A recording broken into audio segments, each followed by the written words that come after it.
wish to thank you for attending tonight's webinar, and I wish to thank Secretary of State Alex Padilla for hosting this important event. Alpha Kappa Alpha Eta Lambda Omega Chapter understands the importance of voter registration and the power of the vote, and we want to ensure that we do our part to encourage and support members of the community to vote. Thank you for being here.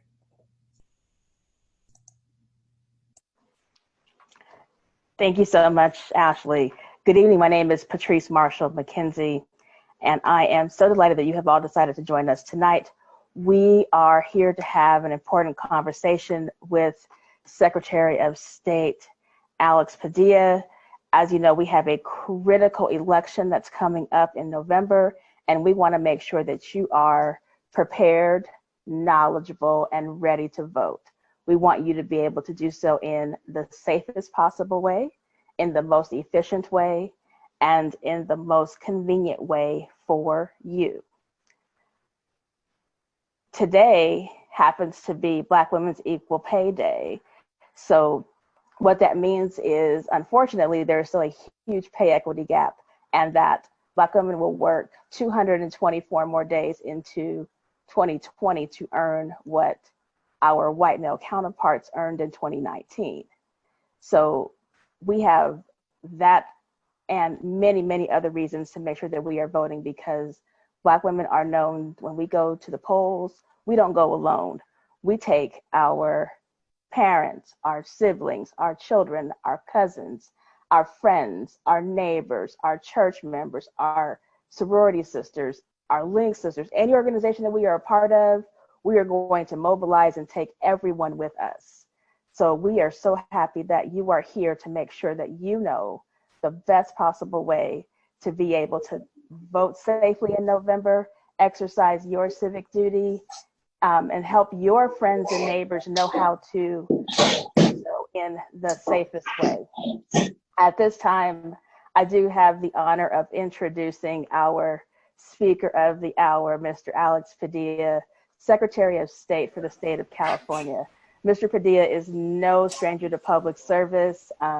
He doesn't know that I remember this, but he started out in student government at San Fernando High School.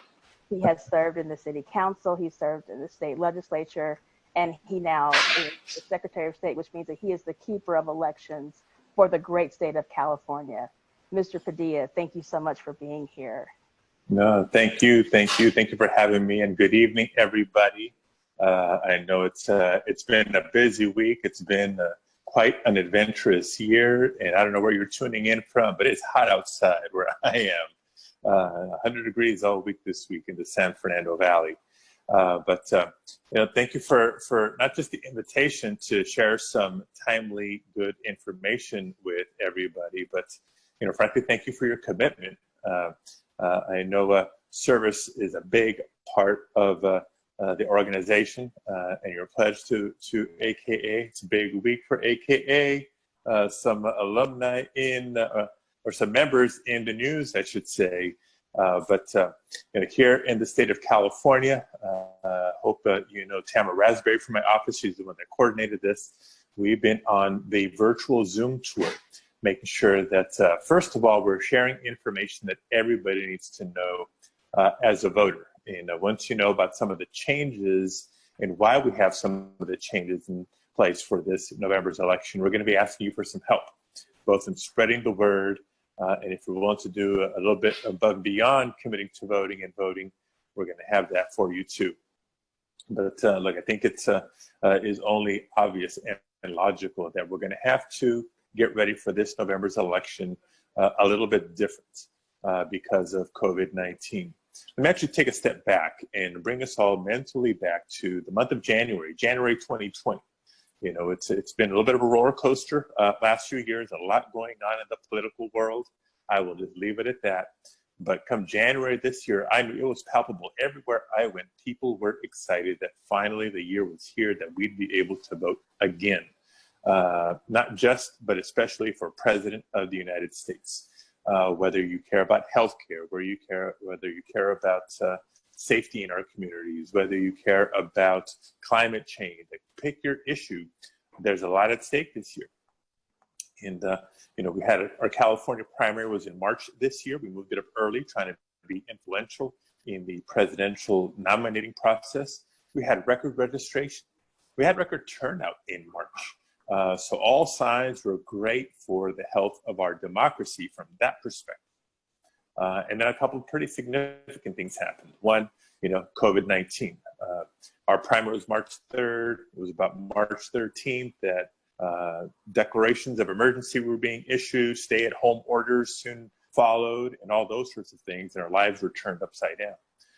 And of course, the number of cases and far too many people, not just getting sick, but dying of COVID, especially in communities of color. It hasn't changed the stakes of the election. It's only added to the stakes of the election, in my opinion. A couple months later, the killing of George Floyd in Minneapolis, and the movement that has followed, right? We've seen the protests and demonstrations, demands for action happening all over the country to end systemic racism and bring about justice in all aspects of society, rightfully so. And so, again, it's not changing why November is important. It's just adding to the stakes of the November election. And so we've taken all that into account as we prepare to make sure that November's elections are still very accessible, that are still very secure, but are also healthy and safe for voters and for election workers alike. Because, postponing or canceling the election is not an option. The election will go forward. It's a matter of how do we do it in a way that's safe for everybody. So after huddling with the governor, the legislature, a lot of voting rights advocates and elections folks at the county level, statewide, we realized that a lot of what we had in place already in California makes even more sense during a health pandemic.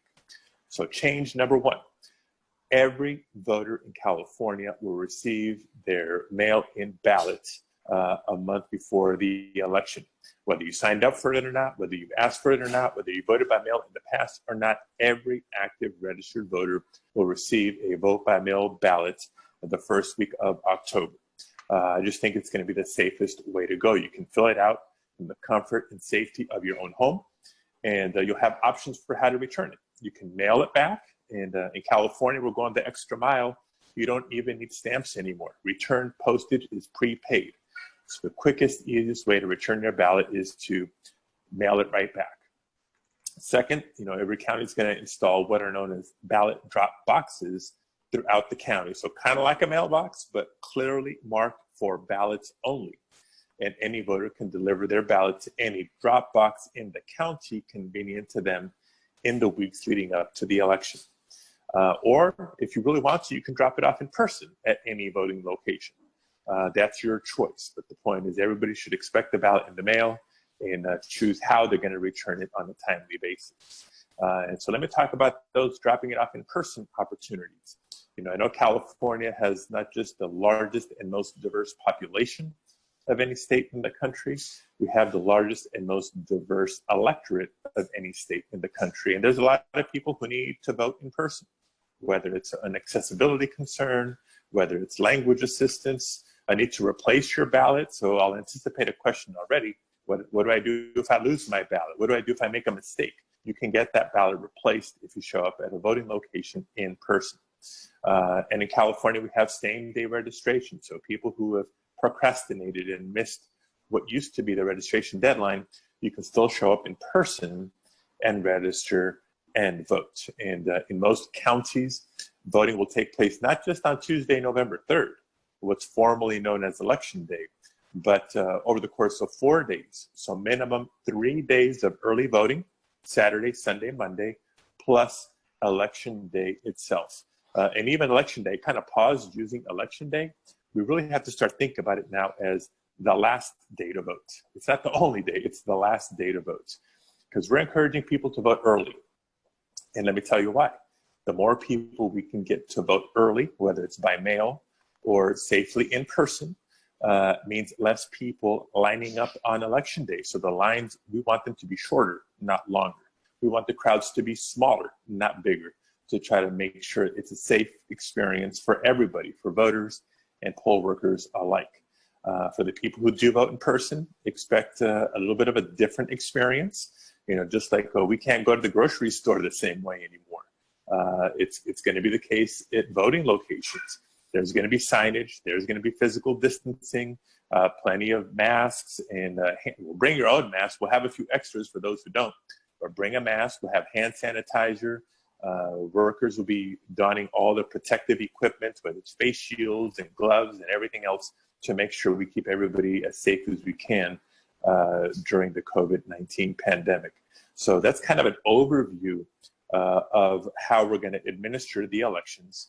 I'm going to give you one more request and announcement, and then two pieces actually of requests for your help.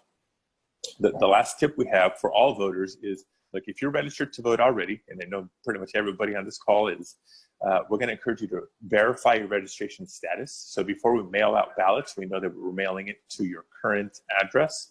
And if you need to make any updates or register for the first time, you can do that too. All these tools, by the way, are at vote.ca.gov.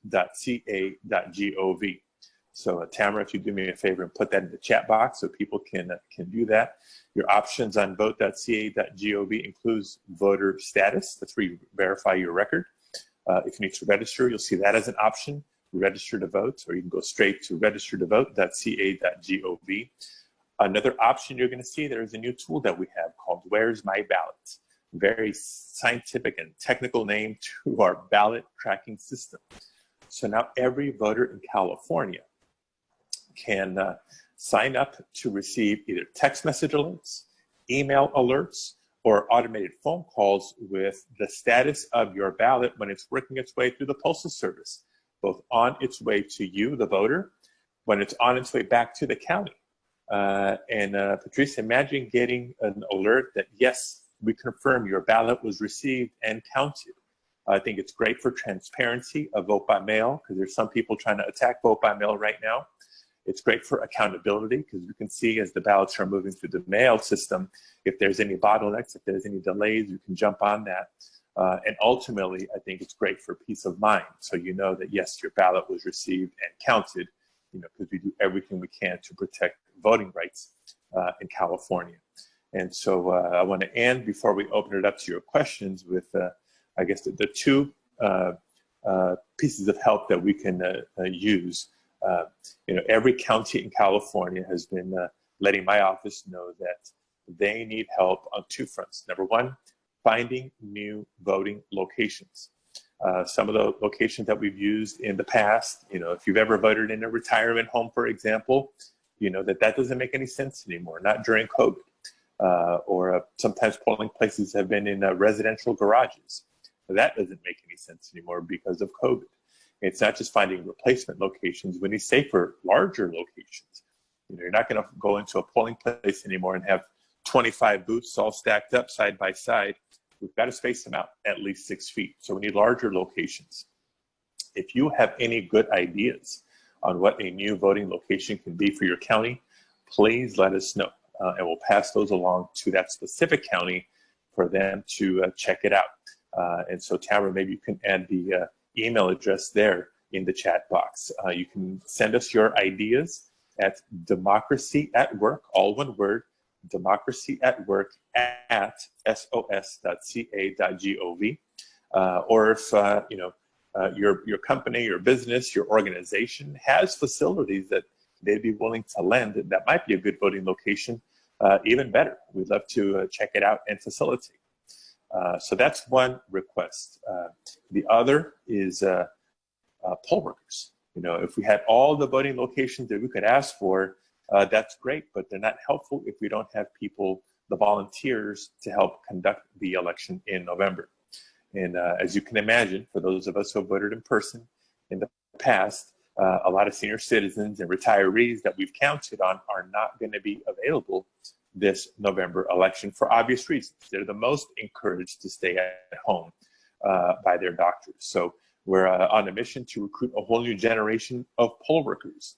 If you or anybody you know might be willing to volunteer as a poll worker, again, send us that email and we can connect you with your county. Yes, poll workers do earn stipends. There's a little bit of money involved. Adults obviously are more than welcome.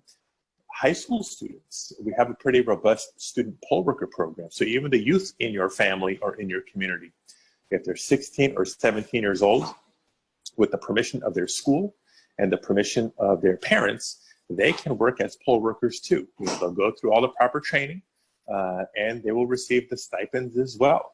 And again, we're going to keep everybody safe. You'll have all the gloves, hand sanitizer, protective equipment, all the things we need to make sure we keep you safe. So those are the big asks, or we'll consider them calls to action. Voting locations and poll workers, in addition to doing your part as a voter to make sure you're registered, prepared to vote, and helping spread the word on all of the above. So I think I'll leave it at that. I know you have other items to get to on the agenda, but we want to leave a few minutes for some questions or recommendations. And so thank you again for your time and this opportunity. Thank you so much, Mr. Secretary. The questions are starting to come in, and I will start with this one. What day can voting start in person? Can early voting start in person? Right, no, that's a very good question. I wish I had like the same consistent answer throughout the entire state of California. For if we really want to be technical, I'd say 29 days before the election, anybody can show up at their county elections office and vote in person. So if that's convenient for you, know that you have that option. If it's not your only option. Most counties will be offering voting over the course of 4 days at a minimum. So Saturday before the election is Halloween, Saturday the 31st. So you can vote on Saturday, you can vote on Sunday, or you can vote on Monday, or you can vote on Tuesday, November 3rd. Some counties may do more than just 4 days, but the vast majority will be doing 4 days of voting. Thank you so much. How many polling locations will be located throughout the state of California? Oh, it's going to be in the thousands, really. But I think what's most practical information for each of you is to know what the options are for you in your specific county. You know, there's a couple of counties that think they can find enough poll workers and locations and only have voting, in-person voting on election day itself. But even there, every voter is going to receive a mail-in ballot. And we're going to be encouraging that as the first choice, the first option. But for most counties, we're going to allow them to maybe consolidate some precincts if they need to because of the challenge in finding poll workers and locations.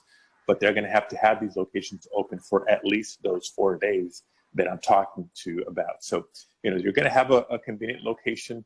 You know, maybe it's a mile instead of a half a mile from where you live or something like that. But there will be something in your community if you need to vote in person. Thank you for that, Mr. Secretary. So the question of the hour probably is going to be, what can be done about post office problems? Yes, we've been grappling with that each and every day. So look, at the battalion reporters, am I concerned? Yes. Am I panicking? No. You know, for a couple of reasons. Look, I still think there's time, either in the next relief package through Congress or the next appropriations bill through Congress, for the Postal Service to get the resources they need to make sure they're continuing to function efficiently. But in California, we have a couple of specific policies that are going to help just in case there are those interruptions or delays. You know, first of all, we mail out ballots early. Like I said, every registered voter is going to get their ballot in the mail a month before the election. You know, we actually start sending ballots out 45 days before the election to military and overseas voters, but most registered voters in the state will get their ballot the first week of October. So counties know I have to mail them out early to make sure they meet that deadline. So whenever you get it, I encourage you to mail the ballot back as soon as you can, right? I don't think too many people are still waiting to decide who and how they're going to vote this November. By law, you have up until Election Day to mail your ballot in California. Other states, it has to be returned by Election Day. Here, as long as your ballot is postmarked on or before Election Day, it's going to count. We have what's called a postmark +3 policy. You know, the current law says it has to be postmarked on or before Election Day and arrive within 3 days of the election. We're actually extending that deadline for this November just in case of those delays at the Postal Service. So postmark on or before Election Day, even if it arrives 2 weeks later, it's going to count. Just make sure it's postmarked on or before Election Day. Earlier is better. And if you have any doubts, find a drop box in your neighborhood, drop it off in person if that's your choice. But it's always helpful to make a plan in advance and to get it done early. Thank you for that. So there's a lot of questions about how much the stipend is for poll workers. Good question. It always catches my eye.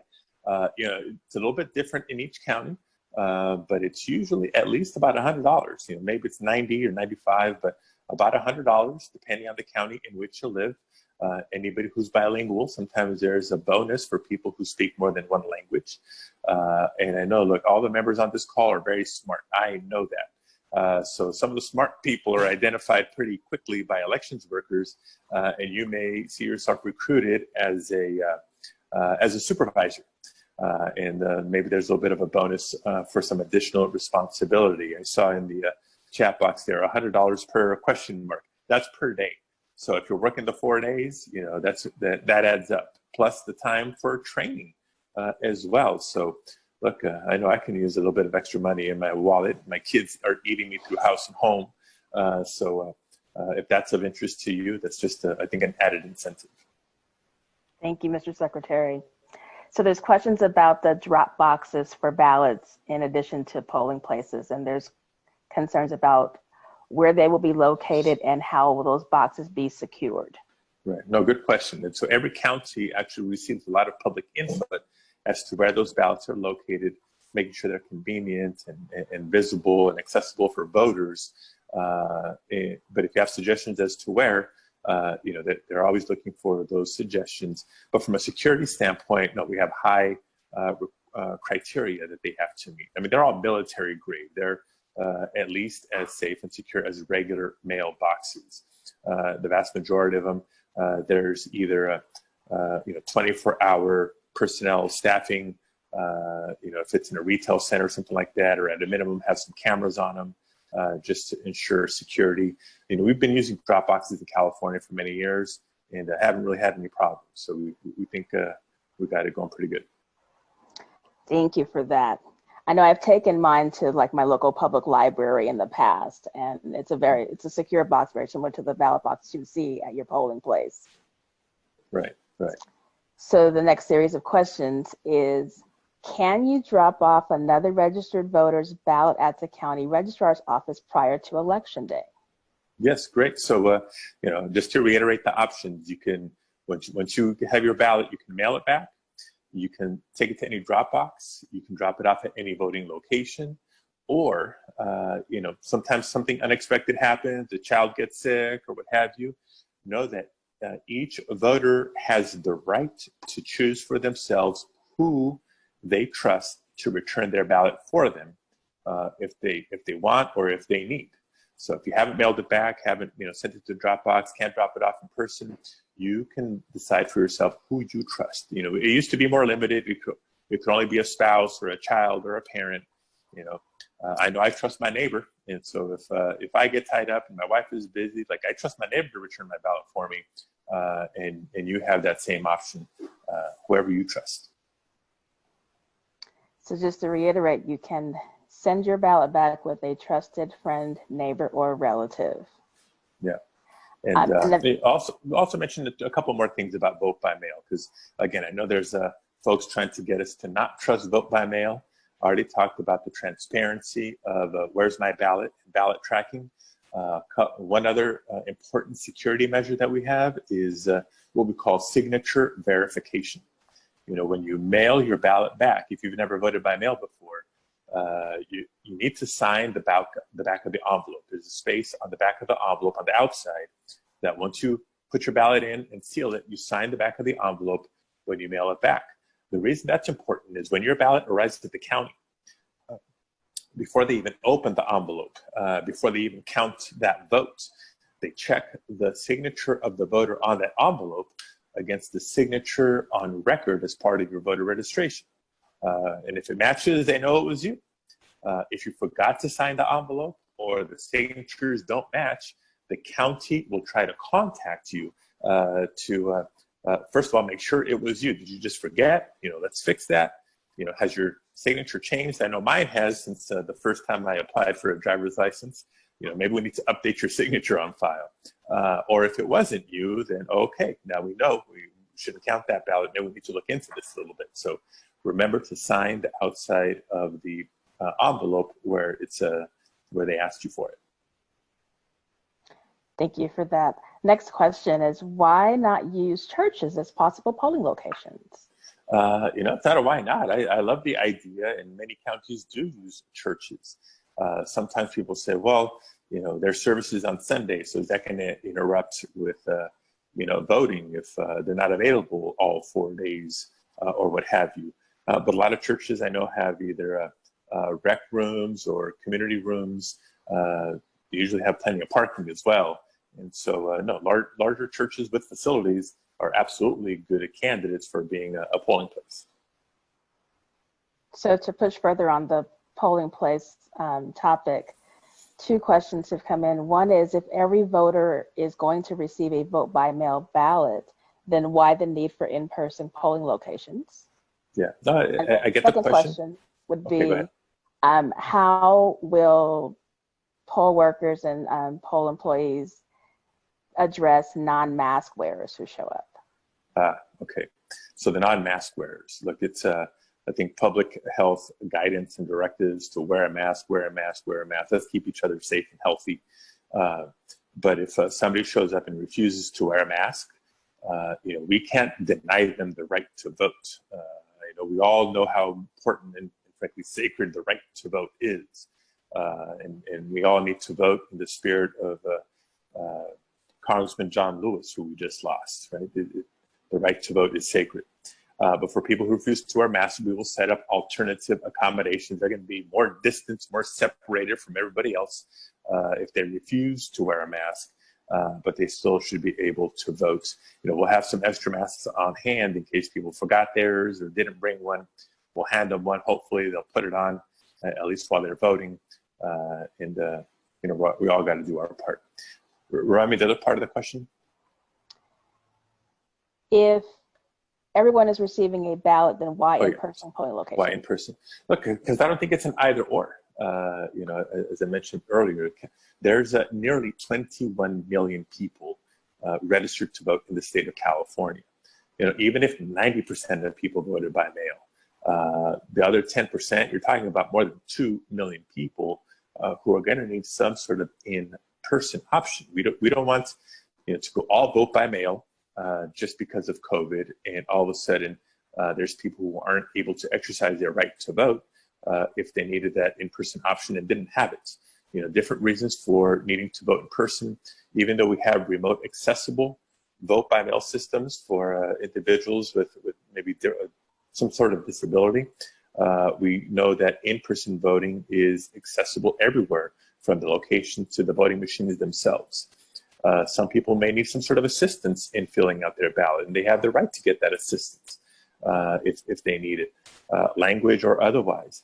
I think there's going to be some people who may lose their ballot, may make a mistake. It happens every election, and need some place to go to get a replacement ballot, and that's doable at those in-person voting locations. So that's why we're doing both. It's not one or the other. It's more options, not less.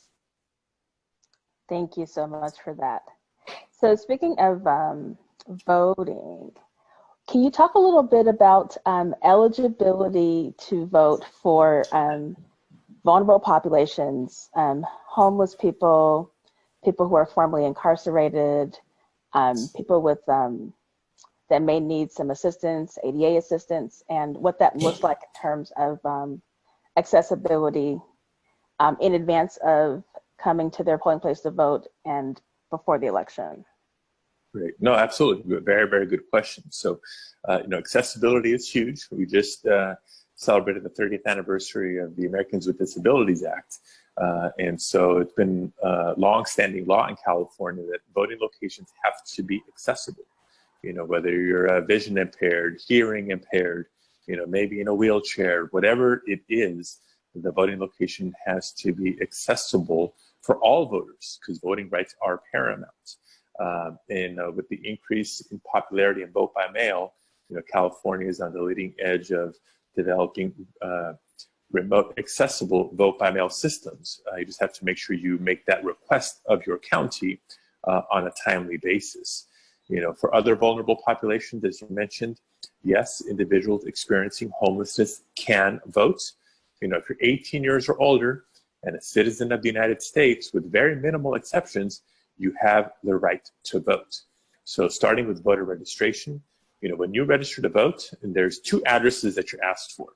First is, what is your residence? Where do you live? If you have a traditional address, that's most people, but not everybody. So you are allowed by law to register to vote with maybe some cross streets or an intersection, or just a general description of where you tend to stay. So that's the registration side. The other address for people who want to receive their ballot or elections information somewhere else, that's a mailing address. That's not your registration address or your residence, your mailing address. And there's a lot of individuals that maybe receive their ballots and their voter information guide at a food pantry or a church or a homeless shelter or something like that. So we do make those accommodations for people, and all the more reason to have both the in-person opportunity to vote and same-day registration. Because if you've moved, you can still show up through election day, update your registration with your new address information, and still cast your ballot. And lastly, individuals who may have been formerly incarcerated.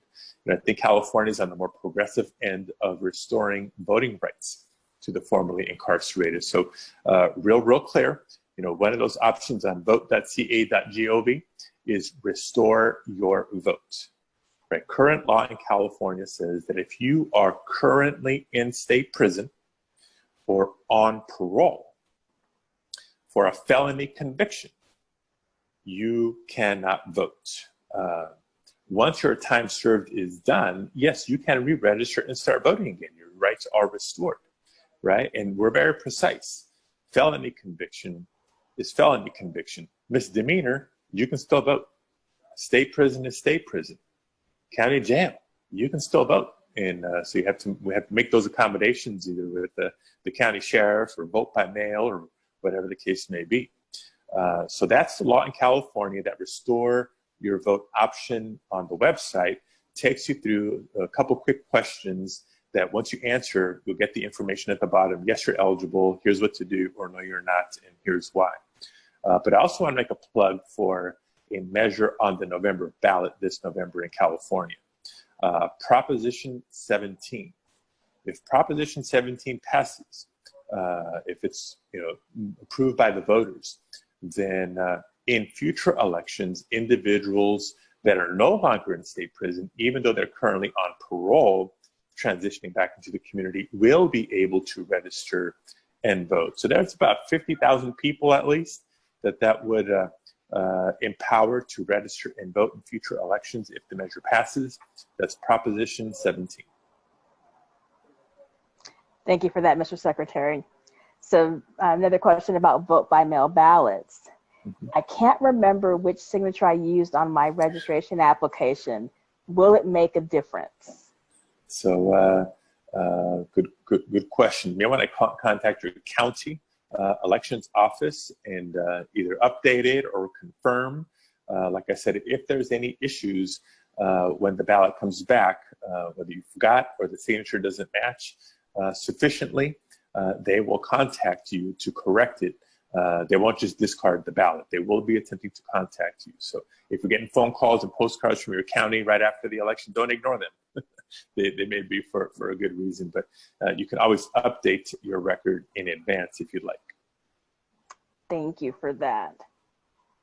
Will poll workers have sanitation and cleansing products to clean polling booths after each voter uses it, or after an unmasked voter uses said equipment? Yeah. Oh, yeah. I mean, we're going to have plenty of masks and gloves and sanitizer, all the PPE, plus all the sanitization protocols.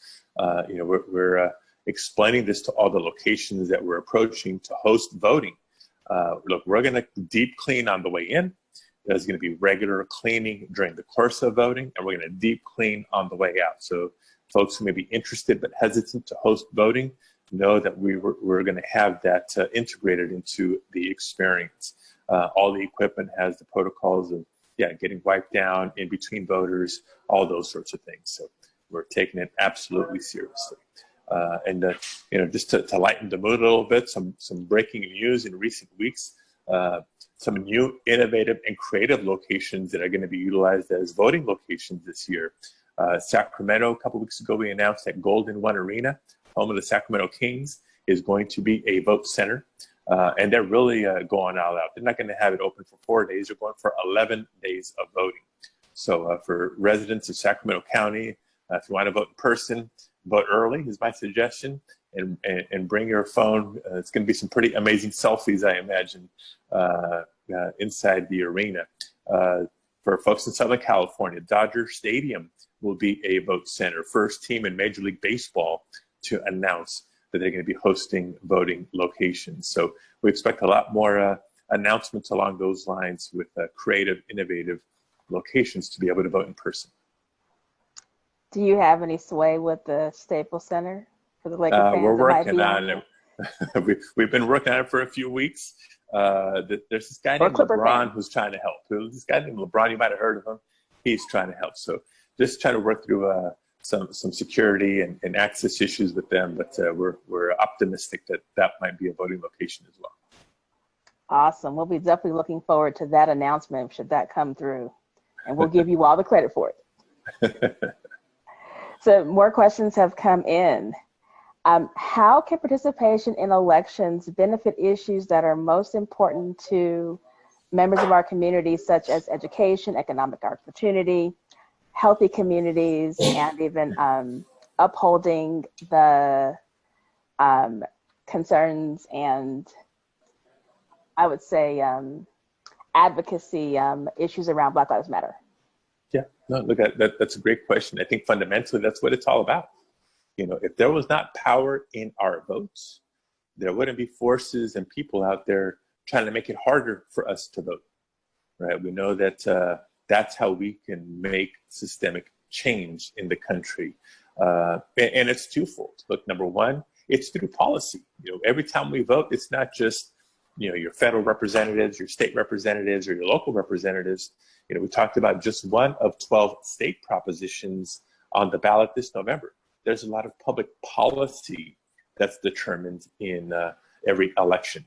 And so if you're eligible, you can register and vote and have your say in those policy questions. But if you sit it out, your voice is not heard and your opinion wasn't taken into account. And so, I don't think not registering and not voting is not an option. I don't think John Lewis bled in Selma for us to not vote once we earned the right to vote. I think by extension, it's also, who our representatives are, right? The people who not just are casting votes, but are setting priorities and deciding policy in Congress, in the legislature, at the county level, in City Hall, on your local school board, and what the budget priorities are, not just public policy. Who is it that represents us? It's the people who get elected. Who elects them? It's not just everybody, and it's not even just all eligible voters. It's only the people who are eligible, who register, and who vote. So you either want to say who your representatives are and what their priorities are, or you don't. That's the choice that we have. I know I do, and so that's what we're encouraging and making it as easy as possible to do here in California. I know I like to vote because I like to spend money, and I want to be able to spend the money process. Right. So I've got a couple of questions around when is the last day to apply to be a poll worker, and do you have to work all 4 days? Good question. I don't think there's a hard and fast deadline. The sooner the better, because the counties need to know that they have enough people in place and a few extras in case somebody gets sick or something happens. So I recommend the sooner the better. But even if you don't decide until 10 days before the election, reach out to your county. If they can use you, they're not going to say no. They'll say yes. Just want to make sure you do it with a little bit of advance notice to get the proper training and assignment. The other thing is if you sign up too late, they'll say yes, and you may be working a little bit further from home. if that's where they need you. The earlier you sign up and let them know I'd like to work in this community, then the easier that they can make that accommodation. Turning now to questions around our pre-registration for teens. Can you talk about some of the benefits for pre-registration for teens? Yes, so first let me tell you technically how it works, and then I think why it's so great. Technically how it works. So we've adjusted both the online registration, automatic registration at DMV, even the paper form, the registration card. It looks the same. It asks for your name, address, date of birth, your signature, etc. But instead of just confirming, yes, I'm a citizen, yes, I'm over 18, there's another box that says, well, I'm only 16 or 17. We can tell that by your birthday. We allow people to pre-register to vote. We keep their information in a database. They can't start voting until they turn 18, but they can pre-register on their 18th birthday. We activate their registration and they can start voting in the very next election. That's technically how it works, and I think here's why it's important. There's a lot of young people who are motivated to start getting involved. Let's capture that passion right now. Get them to pre-register so we don't have to talk them into it if they change their mind in a couple of years. The other, I think this is just real life. I remember what I was thinking about when I was 18, and voting was not one of them. When you're a senior in high school, you may be worried about the prom. You may be worried about financial aid applications if you're going to college, or where I might be able to go to work. You're usually not thinking about voting. So before you're distracted with that stuff, at 16, 17, let's just get people enrolled and have them in the system. It's been enormously popular. More than 500,000 young people throughout the state have pre-registered to vote since we started the program. And more than half of them have turned 18 since they pre-registered. So that's a lot of young people who've kind of been waiting to be able to vote this November. So looking forward to a very good turnout. That's exciting. It's always good to hear about the electorate expanding. So another question, where do we find information and history on district attorneys and judges so that we know how to vote for them? They're definitely a little bit more obscure in terms of how they share information on their vision and what they want to do. And it's hard to find out sort of who they are and what they're about. Can you talk a little bit about that, Mr. Padilla? Yeah, no, that's a great question. Whether it's district attorneys or a lot of other positions, sometimes it's judges, or sometimes it's these special districts that you got to vote for somebody, and it's hard to really see who it is that's running and what the issues are. There's a lot of nonpartisan technical information that's included either in the state voter information guide. The state voter information guide has the information for state propositions and state candidates. And then your county will give you all the local race information, whether it's county officials, city officials, school district officials. All that information comes locally. In both the state voter information guide and the local materials, oftentimes you'll have a candidate statement that the candidates themselves are telling you, here's who I am, here's why I'm running, here's what I want to do, here's what my platform is. Of course, we can always look on the internet, look at individual candidates' websites. But separate from that, there's a lot of organizations that put out their views on the candidates. Some are partisan, some are not, like the League of Women Voters, right, or the Sierra Club. There's a lot of independent, nonpartisan organizations that will make recommendations as to who to vote for or how to vote. And so sometimes it's a matter of finding out from an advocacy organization on the issues you care about to see what their recommendations are. Maybe it's Planned Parenthood, maybe it's ACLU, maybe it's, there's a lot of civic organizations out there. So that who supports who is sometimes pretty telling as to how you want to end up voting. Okay, a couple of questions. I know that you hear a lot in the news about voter ID and needing to have ID when you go to the poll, and that being a potential barrier for people being able to have access to their right to vote. can you tell us about what the policy is in California related to ID on election day, and ID in terms of providing access to one to be able to vote? Yeah, no, I'm glad you asked. I'm glad you asked. So California is not a voter ID state. Right? We hear about it in other parts of the country. My opinion, it's a pretext to make it harder for people to vote. Voter fraud is extremely rare in the United States. And if you showed up to vote and forgot your ID, or it's expired, or you just don't have one, but you're 18 and a citizen, you should be able to vote. That should not keep you from being able to cast your ballot. So in California, we don't require it, with one exception. When you register to vote, you are asked, not required, but you're asked for either a driver's license number or your state ID number and the last four of your social security. That information is helpful to us for keeping the voter rolls, right? What if there's two Alex Padillas? Is the same person registering at a different address, or is it a different Alex Padilla? So they can compare the driver's license or the social security information. If it's the same, it's the same. If it's different, it's a different individual. So if you did not include that when you registered to vote, the first time you show up, you may be asked to show ID, but only the first time. So when you register, good idea to include that information so we can keep the rolls as accurate as possible. Thank you for that. So another question is, you've got a lot of community leaders, a lot of people who are very influential within their circle of friends and neighbors.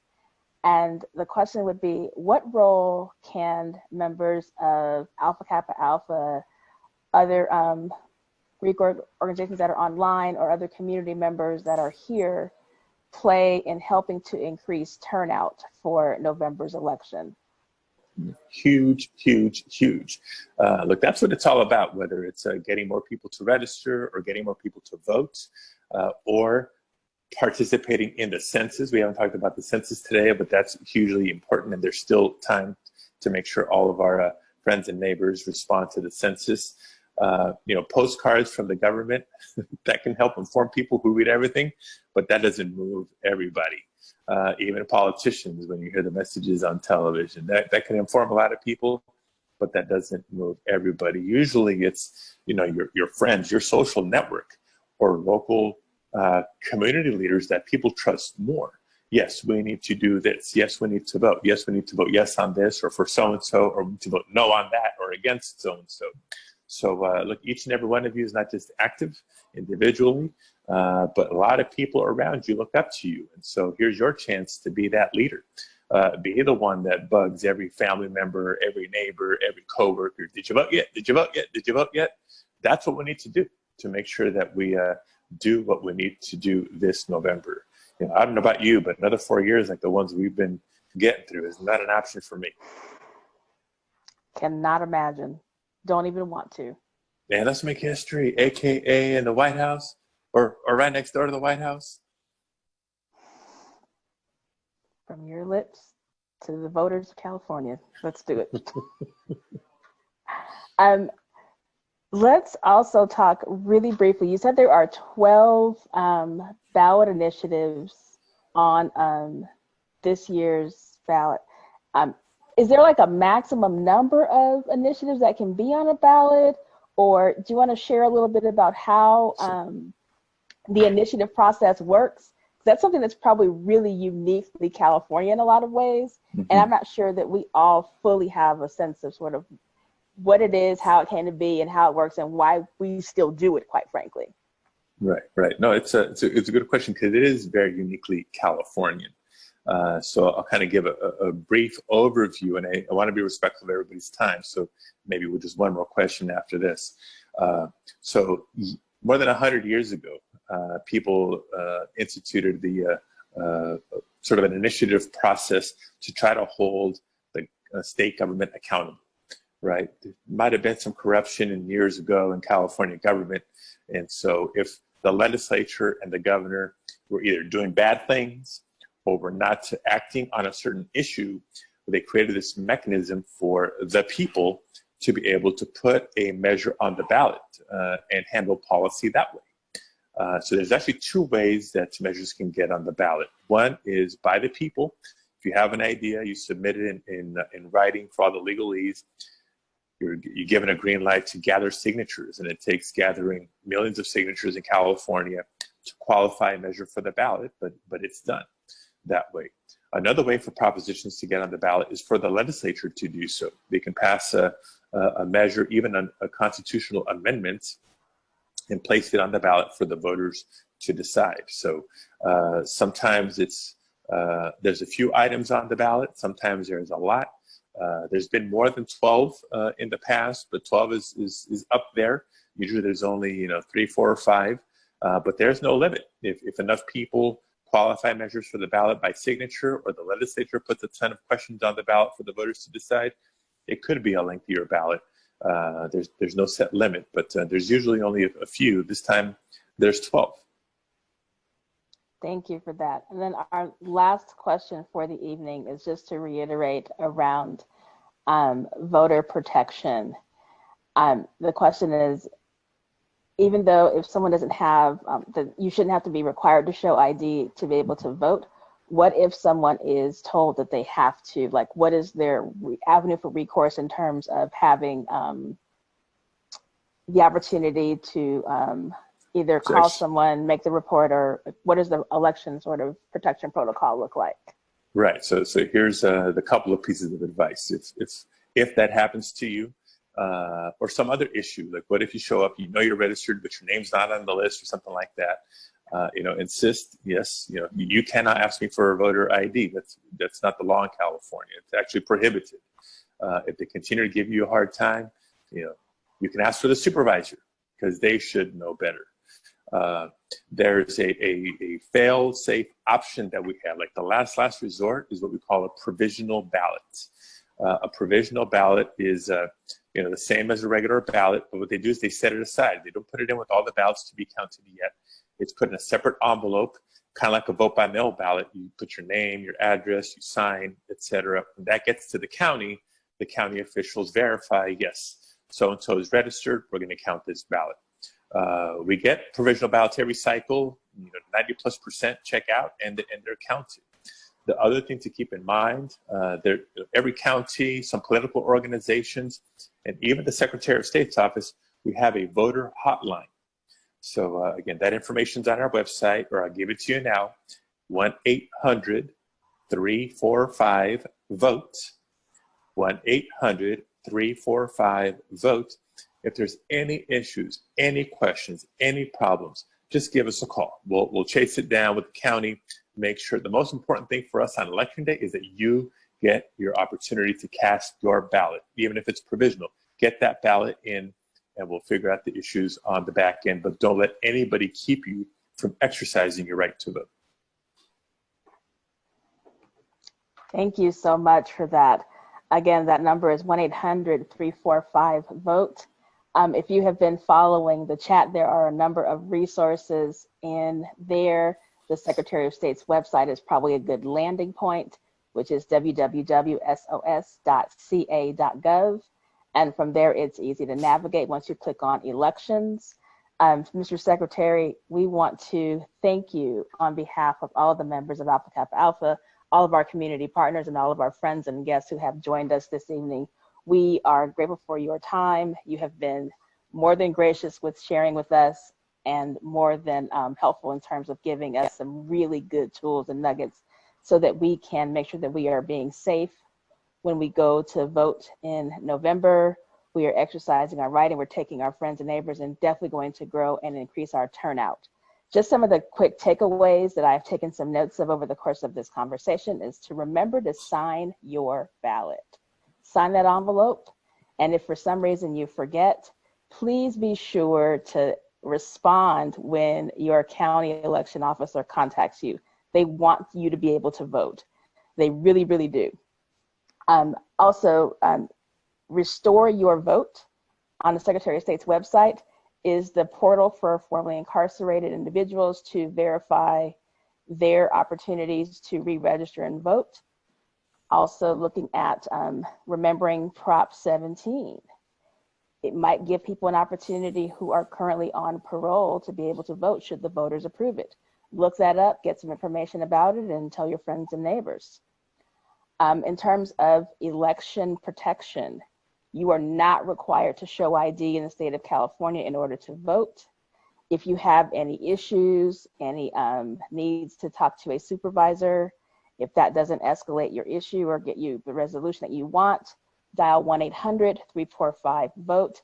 Many of the polling places and vote centers will have attorneys and other people who volunteer their time to offer assistance to get resolution to these kinds of issues, because they do want to make sure that your right to vote is preserved and afforded to you in the best possible way. There will be all of the requisite PPE and sanitation and cleaning standards available at all polling locations. If you are available, please sign up to be a poll worker. I have done so in the past. I plan to do so in November. It is a great experience. It makes people feel good when they see people that they know at their polling place. It lowers the anxiety, gives them a little bit of reassurance that everything's going to be okay. So go ahead and register to be a poll worker if you feel like you can do so safely and you are not going to be in a vulnerable population. It's also a good way to earn a little extra money. If you know any locations that could be possible polling places, please send that email to democracyatwork, all spelled out, no spaces, at sos.ca.gov. Anything else before we close out, Mr. Secretary? No, just thank you all again for this opportunity, for your time, for your attention. Let's keep the faith. We've been through some tough times before in this country. It's one of the tougher chapters right now, whether it's COVID, whether it's the economy, whether it's a lot of other sources of strife. But I know we will bounce back better. We'll build back stronger.